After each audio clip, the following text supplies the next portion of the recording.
अगर आप UP board से हैं तो 27 फरवरी को आपको यूपी बोर्ड का पेपर है। और अगर यूपी बोर्ड के पेपर में फिजिक्स में आप 70 में 70 लाना चाहते हो तो आपको किस तरीके से अभी से मेहनत करनी पड़ेगी, ताकि जो फिजिक्स का बीच में जो गैप है एक दिन का, वह एक दिन के गैप में आपको कम मेहनत करना पड़े और आपकी तैयारी इधर ही हो जाए। इसके बारे में आज की इस महत्वपूर्ण वीडियो में बात करने वाले हैं और हम आपकी तैयारी किस तरीके से कराने वाले हैं, कौन कौन सी क्लासेज और कौन कौन सी मैराथन किस किस टॉपिक पर आने वाला है, ये सब चीजों के बारे में आज की इस वीडियो में बात करने वाले हैं। वीडियो को पूरा देखिएगा। अगर यूपी बोर्ड में आप सभी लोगों को टॉपर बनना है इन सभी बच्चों की तरह, तो अब आपको किस तरीके से मेहनत करना है, ये पूरी रणनीति के बारे में आपको बात करेंगे। और सबसे बड़ी बात, 70 में 70 लाने के लिए किन चीजों को ध्यान में रखकर पढ़ाई करनी है, यह भी बात करेंगे न्यू मॉडल पेपर के अकॉर्डिंग। आप लोगों ने यूपी बोर्ड का मॉडल पेपर तो देखा ही होगा, अगर नहीं देखा है तो टेलीग्राम चैनल को ज्वाइन कर लीजिए, नीचे डिस्क्रिप्शन बॉक्स में लिंक मिल जाएगा। और टेलीग्राम चैनल पर हमने टेलीग्राम चैनल पर यहाँ पे एक वेबसाइट का लिंक पिन किया है जो कि यूपी बोर्ड का वेबसाइट है, और इस पे क्लिक करके आप यहाँ पे लिखा है फिजिक्स सिलेबस, लेकिन इस पे क्लिक करके आप फिजिक्स का मॉडल पेपर नीचे सभी सब्जेक्ट का डाउनलोड कर सकते हैं। और मैंने यहाँ पे मॉडल पेपर फिजिक्स का डाउनलोड कर लिया है। वैसे तो आपको फिजिक्स के मॉडल पेपर का पूरी तरीके से एक अलग वीडियो में लेकर आऊंगा कि मॉडल पेपर में क्या पूछा है, कैसे आपको तैयारी रखनी है मॉडल पेपर से। लेकिन हाँ, क्योंकि फिजिक्स के पेपर में आपको 70 में 70 लाना है, तो बिना मॉडल पेपर, नए मॉडल पेपर को ध्यान में दिए आप कभी नहीं ला सकते हो। नए मॉडल पेपर को अगर आप देखोगे तो इसमें 6 ऑब्जेक्टिव है ना, लेकिन 6 ऑब्जेक्टिव जैसे केमिस्ट्री के मॉडल पेपर में चेंज कर दिया है, वहां पे मैच द कॉलम पूछ दिया है और अभिकथन वाला पूछ दिया है 2 ऑब्जेक्टिव। लेकिन यहां पे ऐसा काम नहीं किया गया है, यहां पे आपको सिंपल ऑब्जेक्टिव जैसे पहले पूछा जाता था उसी तरीके से पूछा है। हमें लगता है कि एग्जाम में भी ऐसा ही आना चाहिए, लेकिन फिर भी हम हर एक चैप्टर के कुछ मैच द कॉलम, कुछ अभिकथन वाले प्रश्न एक्स्ट्रा में करवा के रखेंगे, ताकि ये जो 70 में 70 की गारंटी हम ले रहे हैं ना, आपको 70 में 70 आपको स्टेट टॉपर, डिस्ट्रिक्ट टॉपर बनाने की बात मैं कह रहा हूं ना, ये चीज आपको हम बना पाए। इसके लिए मैं ऐसा करूंगा कि आपको हर तरीके से तैयार रखूंगा। एक एक नंबर की लड़ाई जो होगी उसमें पूरा दम लगा के काम करेंगे। तो 6 के 6 ऑब्जेक्टिव आते हैं, और मैं आगे जो क्लासेस देने वाला हूं ऑब्जेक्टिव्स के 6 ऑब्जेक्टिव की भी, उसके लिए हम वैसे ही क्वेश्चन सेलेक्ट करेंगे जैसा आपके मॉडल पेपर में आया है। खैर, 6 ऑब्जेक्टिव की लड़ाई नहीं है, मेन लड़ाई आपका यहां पर होना चाहिए। 30 नंबर के तो 3 नंबर वाले प्रश्न आते हैं और 20 नंबर के जो 5 नंबर वाले प्रश्न आते हैं। जो बच्चा सोचता है ना कि हम फिजिक्स में पास होंगे कि फेल होंगे, मैं कहता हूं बस मेरी 24 घंटे की क्लास देख लेना, 12-12 घंटे की 2 मैराथन, 50 नंबर तो आपके हाथ में दे दूंगा मैं। 3 नंबर और 5 नंबर वाले प्रश्न पूरा आपको मिला के दिखा दूंगा, क्योंकि 3 नंबर और 5 नंबर वाले जो प्रश्न होते हैं ये फिक्स्ड होते हैं। किसी भी सब मतलब आप देखोगे 95% फिक्स होते हैं। 5 नंबर वाले तो पूरा फिक्स होते हैं। अगर मैं पूरे फिजिक्स से छाट कर 25 से 30 क्वेश्चन करा दूं ना, तो उसमें से आपके ये 20 नंबर पक्के होंगे। पहली बात तो कोई बच्चा ये सोच रहा मुझे फिजिक्स में फेल हो जाऊंगा, तो फेल होने की कोई चांस ही नहीं। ये आप 25-30 क्वेश्चन कर लेना बस महीने में, जितना 3-4 महीना बचा है, नवंबर दिसंबर जनवरी, उतने में कर लेना, आपका 20 नंबर पक्का हो जाएगा। और साथ में 30 नंबर के लिए मैं यहाँ पे 30-35 क्वेश्चन करा दूं तो ये 30 नंबर पक्के हो जाएंगे। इतना मैं बता दे रहा हूं। समझ में आया बात? आप लोगों को समझ में आई कि नहीं आई? है ना? तो 50 नंबर आपके इन्हीं दोनों से आ रहे हैं, तो इन्हीं दोनों पर आपको ज्यादा फोकस करना है। अच्छा, 50 नंबर में पूछा क्या जाता है, इसमें देखो मॉडल पेपर को भी देखोगे ना, तो जो 3 नंबर वाले प्रश्न है ना, वो डायरेक्ट 3 नंबर में नहीं आते हैं, कभी वो किस्तों के रूप में आते हैं। किस्तों के रूप में आने का मतलब देखो, जैसे सेल का आंतरिक प्रतिरोध से आप क्या समझते हैं, 1 नंबर का ये पूछ दिया, और सेल के आंतरिक प्रतिरोध के प्रत्येक सिरों पर विभवांतर ज्ञात करिए, ये न्यूमेरिकल पूछ दिया आपसे। समझ में आया? अगर मान लो आपको न्यूमेरिकल नहीं आ रहा है तो आंतरिक प्रतिरोध लिखोगे तो 1 नंबर आपका यहां पे मिल जाएगा। बात समझ में आ रही है आप लोगों को? इसी तरीके से देखो यहाँ पे खगोलीय दूरदर्शी की अंतिम प्रतिबिंब की स्थिति कहां पे बनती है, और न्यूनतम दूरी पर, न्यूनतम डिस्ट की न्यूनतम दूरी पर किरण आरेख खींचना है, आवर्धन क्षमता का सूत्र लिखना है।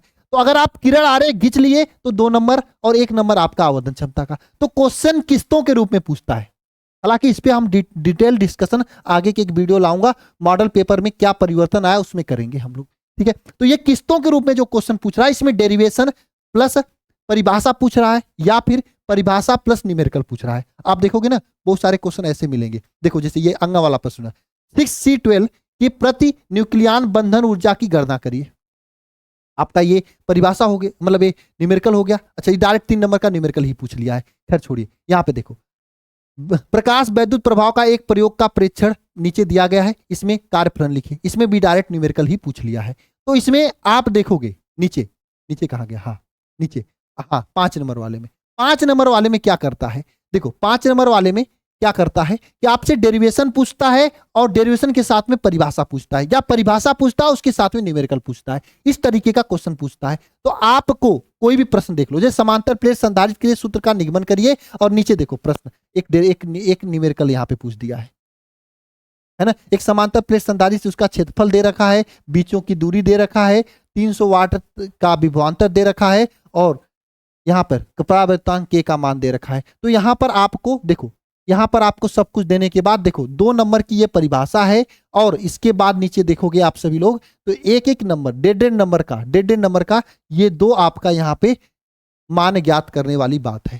ठीक है, तो ये 5 नंबर का आता है। तो 5 नंबर में या तो परिभाषा न्यूमेरिकल पूछेगा या डेरिवेशन परिभाषा पूछेगा, तो आपको उसी तरीके से तैयार रखना है। खैर क्या पूछेगा ये तैयार नहीं रखना है आपको, मेन तैयार ये रखना है कि 5 नंबर वाले जितने भी प्रश्न हैं, जो सिलेक्टेड प्रश्न है जो कि आगे मैं आपको कराने वाला हूं, उसको अच्छे से तैयार कर लेना। सभी लोग चैनल को सब्सक्राइब करके रखना, इसी पे पूरी क्लासेज में देने वाला हूं। ठीक है, दूसरी बात, 3 नंबर के जो सिलेक्टेड प्रश्न है उसको तैयार कर लेना। उसके बाद 2 नंबर, 1 नंबर और 1 नंबर, ये जो प्रश्न है ना, ये अपने आप तैयार हो जाएंगे जब 5 नंबर 3 नंबर तैयार हो जाएंगे। अगर आप चैप्टर की 160 से कनेक्ट कर लोगे तो ये अपने आप तैयार हो जाएंगे। इसके लिए कोई सिलेक्टेड क्वेश्चन नहीं होते, हालांकि होते हैं, मैं ये नहीं कर रहा हूं कि नहीं होते, हो भी सकते हैं। 20 नंबर यहां से आपका बन रहा है, तो ये 20 नंबर जो है ना, मेन रूप से कभी कभी क्या होता है, नए तरीके से क्वेश्चन फ्रेम करता है, कुछ नई परिभाषाएं पूछता है। अब मैक्सिमम 20 नंबर में से आप समझ लो 12 नंबर की परिभाषा नया हो, मतलब पुराना होगा, और 8 नंबर का परिभाषा आपका नया होगा।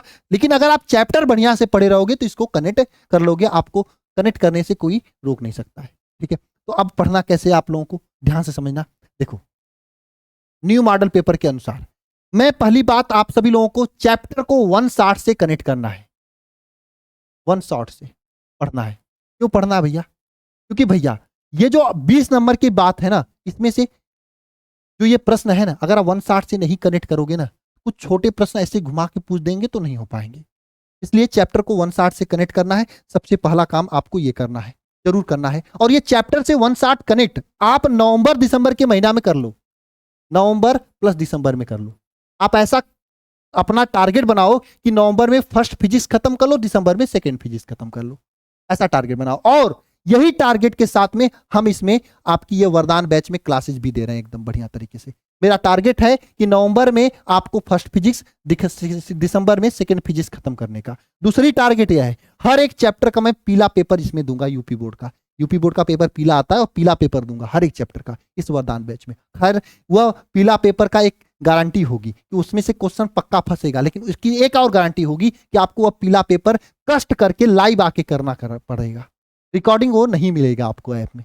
तो पहले चैप्टर का पीला पेपर इसमें दे चुका हूं, वो लाइव खत्म हो चुका है। दूसरे चैप्टर का पीला पेपर इसमें या तो आज दूंगा या फिर मंडे को दूंगा। ठीक है, तो तैयार हो जाओ सभी लोग उसके लिए। पीला पेपर हर चैप्टर का मिलेगा, और पीले पेपर से 100% क्वेश्चन छपेगा 2026 के पेपर में, इतना मैं बता दे रहा हूं। ठीक है, देख लेना सभी लोग। तो ये वरदान बैच में चीजें कनेक्ट हो रही हैं 160 के साथ में। अब कहोगे सर पैसा वाली बात कर रहे हो, फ्री में क्यों नहीं कर रहे हो? देखो भाई, हर चीज को कनेक्ट कराने में थोड़ा सा लगता है, और वो चीज आपको मैं दे रहा हूं यहाँ पे। ठीक है ना। उसके बाद में इंपॉर्टेंट क्वेश्चन, अब आईएमपी क्वेश्चन जो है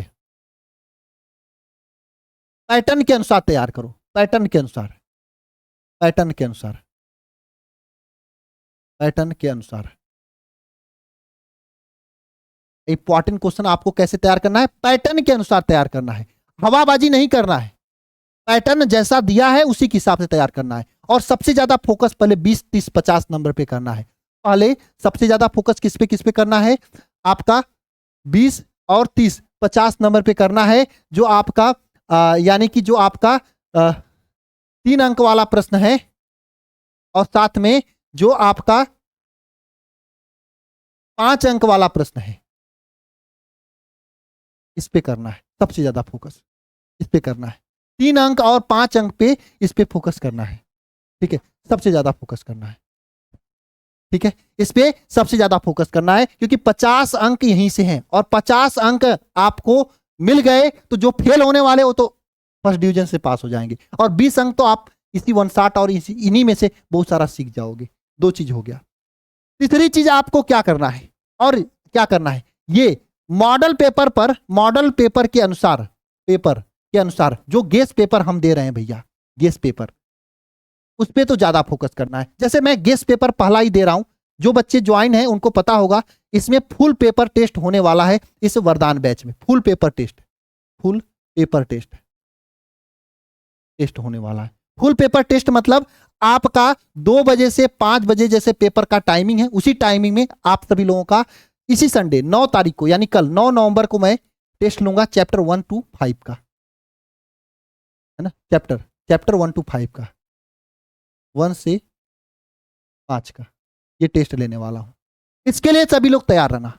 ये फुल पेपर टेस्ट जो है अभी तो चैप्टर वाइज हो रहा, फिर मिक्स होने लगेगा। 4-5 टेस्ट अगर आप दे लोगे तो उसके बाहर क्वेश्चंस नहीं आएंगे, इतना मैं आपको बता दे रहा हूं। उसके बाहर क्वेश्चन नहीं आएंगे। ये फुल पेपर टेस्ट जो होने वाला है वरदान बैच का, है ना, इतना मैं सिलेक्टेड क्वेश्चन इसमें दूंगा। ठीक है, पहले चैप्टर वाइज टेस्ट दूंगा, 5-5 चैप्टर का दे रहा हूं, फिर पूरा मिक्स 1 से 14 चैप्टर का दूंगा। ठीक है, तो इस वरदान बैच में अगर इन सभी बच्चों की तरह आपको टॉपर बनना है तो इन सभी स्ट्रेटजी पर ध्यान देना है। बस आपको क्या करना है, गेस पेपर टेस्ट तैयार करना है, इंपॉर्टेंट क्वेश्चन जो पैटर्न के अनुसार दे रहे हैं उसको तैयार करना है, 160 से पढ़ाई करना है। ठीक है, इतना ही काम करना है। और दूसरी बात, 5 बजे सुबह में आप सभी लोगों को एक फिजिक्स केमिस्ट्री का कैप्सूल क्लास में शुरू करने जा रहा हूं, फिजिक्स और केमिस्ट्री का। इसमें पहले केमिस्ट्री का चलेगा, 3 दिन केमिस्ट्री चलेगा और 3 दिन फिजिक्स चलेगा, है ना। ये कैप्सूल क्लास ऐसी है जो कि आपको ये 5 नंबर और 3 नंबर के क्वेश्चन को कनेक्ट कराएगी। जितने भी डेरिवेशन और लॉन्ग क्वेश्चन है इसमें हम कनेक्ट करा देंगे। ये क्लास फ्री यूट्यूब पर होगी, है ना, कहां पे, इसी यूट्यूब चैनल पे होगी, है ना। ये क्लास फ्री यूट्यूब चैनल पे हो रही है। ठीक है, अल्फा इंस्टीट्यूट यूट्यूब चैनल पर, इसको कनेक्ट कर लेना। 3 दिन फिजिक्स 3 दिन केमिस्ट्री, बस आपके 70 में 70 पक्का। अब हम ये नहीं कहेंगे जनवरी के महीने में ये पढ़ना, फरवरी के महीने में ये पढ़ना, नहीं। मैं बस करूंगा नवंबर दिसंबर में पूरी तैयारी करा के, जनवरी के महीने में तो रिवीजन और मॉडल पेपर जो मैंने गेस पेपर दूंगा उसको लगाना होगा। बस इतना काम अगर आप कर लेते हो तो फिजिक्स के पेपर में आप जब 27 फरवरी को पेपर होगा तो उसमें 70 में 70 लाने से कोई रोक नहीं सकता है। और जो 27 फरवरी को पेपर होगा वह मैं गेस पेपर में आपको तो पहले ही करा दिया करूंगा, टेंशन क्यों लियो, गेस पेपर में पहले ही पूरा सेट करके करा दूंगा आपको। तो इतना ही काम करना है और डेली कनेक्टेड रहना है हमारे साथ। अंतिम समय में पूरी तरीके से हम आपके साथ रहेंगे। एक बात लिख के कमेंट बॉक्स में जाना, अंतिम जंग पंकज भैया के संग। देखना, टॉपर बनने से आपको कोई रोक नहीं सकता है। ठीक है, और साथ में लास्ट में मां सरस्वती का नाम जरूर लिख देना। सभी को जय मां सरस्वती। और जो भी बच्चे अभी तक वरदान बैच को कनेक्ट नहीं किए हैं, बिना देर किए सभी लोग कनेक्ट कर लो। इतने जबरदस्त टॉपर्स अगर आपको निकलना है तो, क्योंकि वरदान बैच में आपको 160 से पूरा रिवीजन हो जाएगा जो कि कहीं नहीं मिलेगा, और कंप्लीट रिवीजन होगा। ये नहीं कि आपको लाम लगा ऊपर ऊपर से पढ़ा दिया, नहीं, कंप्लीट रिवीजन। और साथ में पूरा most important question chapter wise करा दिया जाएगा, चाहे ऑब्जेक्टिव, चाहे सब्जेक्टिव, चाहे न्यूमेरिकल। और टॉपर संजीवनी बुकलेट भी मिल जाएगा chapter wise most important question का। फीस इस समय बहुत ही कम है, मात्र 499 रुपए में आपकी पूरी तैयारी कराई जा रही है। ज्वाइन करने के लिए आप सभी लोग alpha institute pro app download कर सकते हो, या फिर ये नंबर है 930-577-1375, इस पे कॉल व्हाट्सएप मैसेज कर सकते हो। ठीक है, पूरी तरीके से एकदम जबरदस्त तैयारी के लिए। और हाँ, अगर आपके पास नोट्स नहीं है तो आप ये वरदान बुक भी घर मंगा सकते हो। खैर, मंगाने के लिए उसी नंबर पे कॉल कर लेना, 930-577-1375, आपको पूरी जानकारी मिल जाएगी। मिलते हैं नेक्स्ट क्लास में। सभी को जय मां सरस्वती। और सभी लोग कनेक्टेड होकर मेहनत करते रहो इसी तरीके से, है ना। बाकी मैं एक मॉडल पेपर का डिटेल वीडियो लाऊंगा जिसमें मॉडल पेपर का पूरा एनालिसिस करूंगा। ठीक है, मिलते हैं नेक्स्ट क्लास में। सभी को जय मां सरस्वती।